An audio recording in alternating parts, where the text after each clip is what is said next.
Thank you, Mr. President, for honoring my husband in such a profound and meaningful way. And thank you for making this event a priority amid the peace process in the Middle East. Thank you.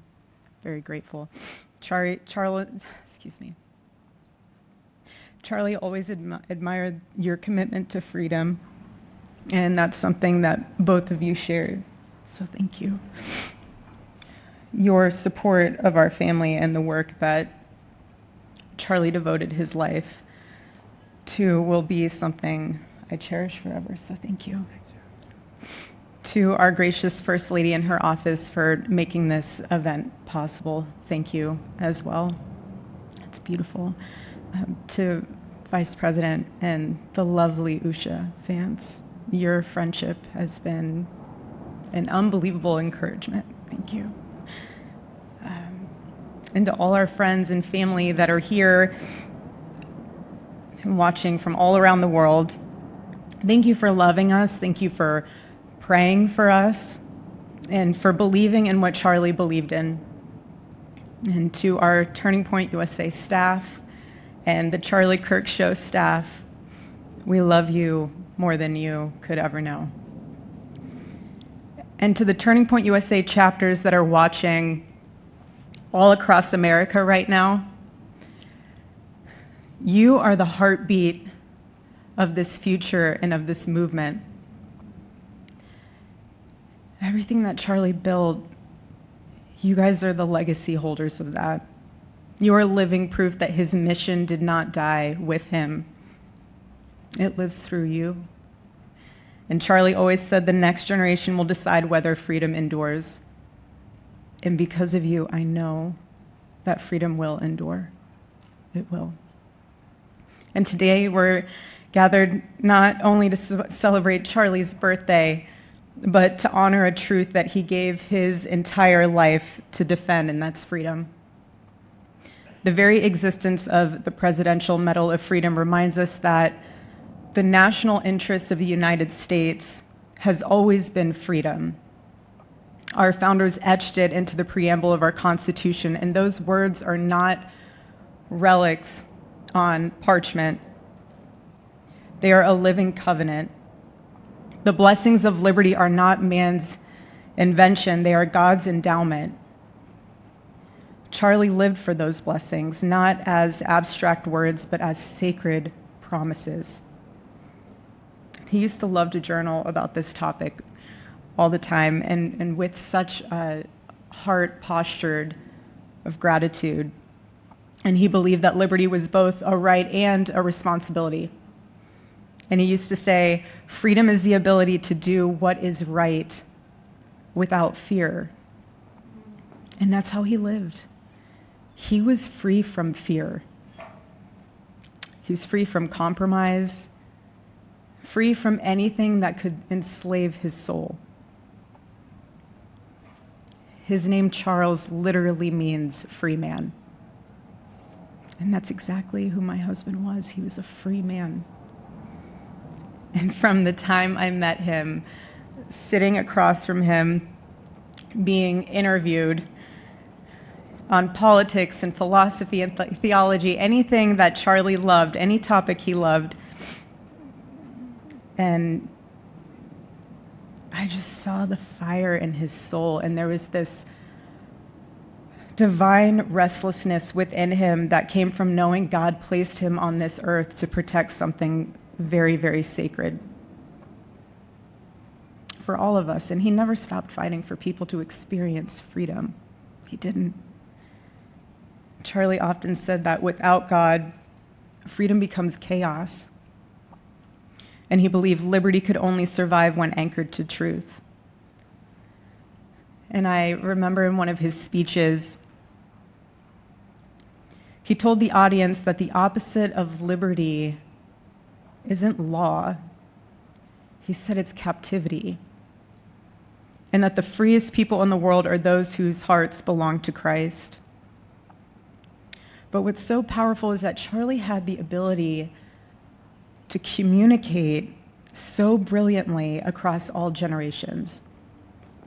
And he reminded us that in a world that tells us freedom is doing whatever you want to do, the real freedom is the power to live freely and to do what is right. And in one of his journal entries, he wrote that he wanted everyone to know that you can't have liberty without moral responsibility. Freedom divorced from faith eventually just destroys itself. And what's so fascinating about all of this is looking back these past 12 years of Turning Point USA and his mission, there's almost this veil of sacredness. Because what I realize is that while he was building an organization, he was also building a movement, one that called people back to God, back to truth, and a movement that was filled with courage. And ironically, for a man who impacted millions, Charlie never desired to be the center of attention. He just wasn't. My husband was not a man of extravagance. He loved simple but deeply meaningful things, truly. He loved his late night walks. He loved buying more books than he could ever read because he felt there was no such thing as a book budget. And he loved being able to read to our kids the same bedtime story on repeat because he knew it was their favorite. But to him, that was special. And he loved to sit in the sun on a Saturday morning with his cup of decaf coffee, and his phone was off because he was honoring the Sabbath. And for him, it was that moment to catch his breath and just be in peace because he was unreachable at the moment. And he preferred quiet birthdays. But that never stopped me from telling him. I told him every single year, I said, baby, I love your birthday. I said, because it's the day that God knew the world couldn't go another day without you.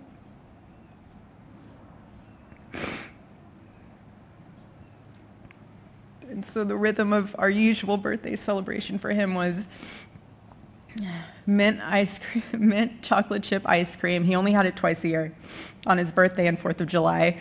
It's just, and then after that, it was back to work as usual. But last year, his one birthday wish was to see the Oregon Ducks play the Ohio State. And they won. Oregon won that night. And it was by far one of the most memorable nights of his birthday experience of his life until today. And so, honestly, President Trump, I have spent 7.5 years trying to find the perfect birthday gift for Charlie. And it's so difficult. And those of you that have spouses or loved ones, you know how difficult it is sometimes to buy a gift for someone that you love. Because he wasn't a materialistic man, so that also did not help. But now I can say with confidence, Mr. President, that you have given him the best birthday gift he could ever have.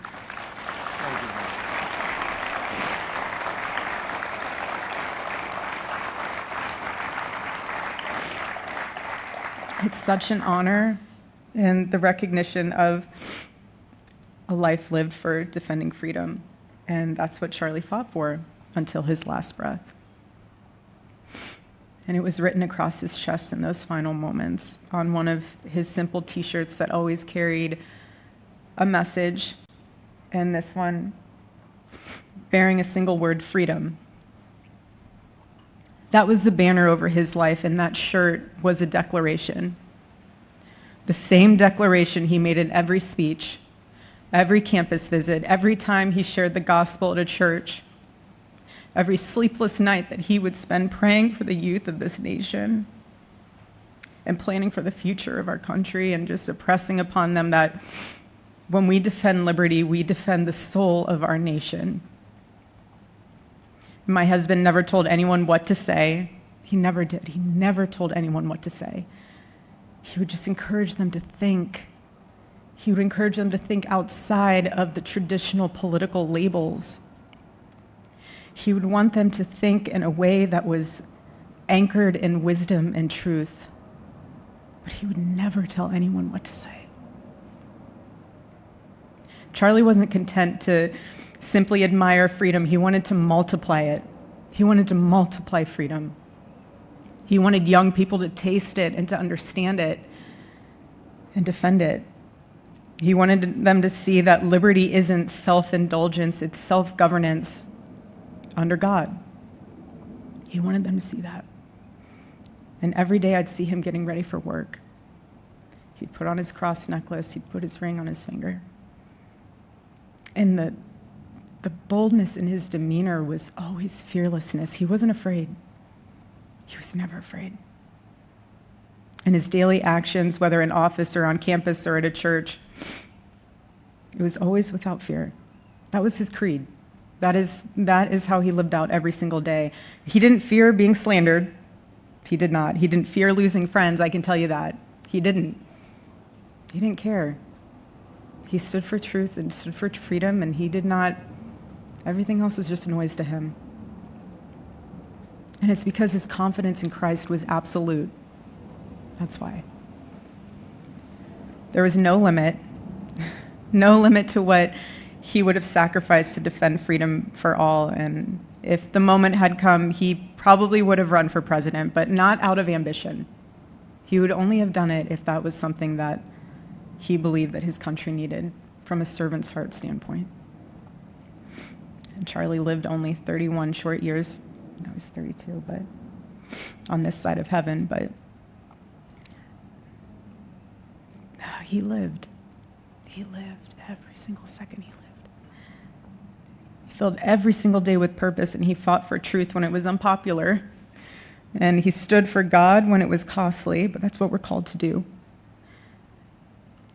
Surprisingly enough, he did pray for his enemies, which is very hard, but he did. He did. He did. No one else, I saw him do it. No, he never did it in front of anyone else, but I can attest to that. But he also loved people when it was inconvenient. And he ran his race with endurance, and he kept the faith. And now he wears the crown of a righteous martyr. And for me and for our children, the truth really steadies our grief, because heaven gained what earth could no longer contain: a free man made fully free. And to all watching, this is not a ceremony. This is a commissioning. And my message is simple.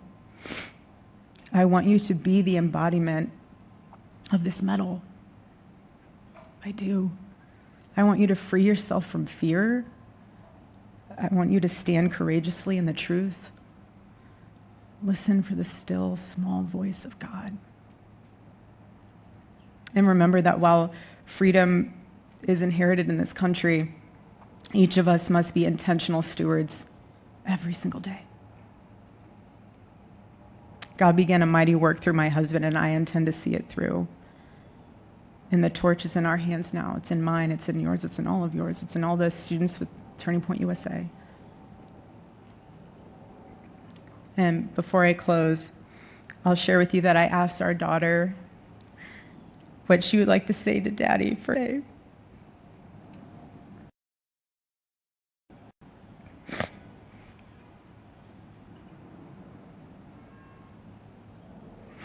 She said,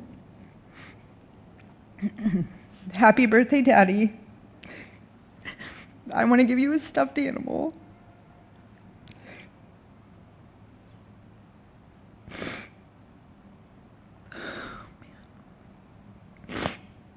I want you to eat a cupcake with ice cream, and I want you to go have a birthday surprise. I love you," is what she said. And while our son, he's precious, he can't yet speak, in classic Kirk family fashion, his actions spoke louder than his words, and his gift to you, Charlie, and myself for that matter, was deciding to become the man of the house and be fully potty trained at 16 months. But Charlie, baby, I know that you're celebrating in heaven today, but gosh, I miss you. We miss you. And we love you, and we promise we'll make you proud. And Charlie's life was proof that freedom is not a theory, it's a testimony. He showed us that liberty begins not in the halls of power, but in the man of a heart surrendered to God. And so today, as we honor Charlie with this incredible Presidential Medal of Freedom on his birthday, I stand here with tears and just a humbled heart and spirit, because his story reminds us all that to live free is the greatest gift, but to die free is the greatest victory. Happy birthday, my Charlie. Happy Freedom Day. God bless you.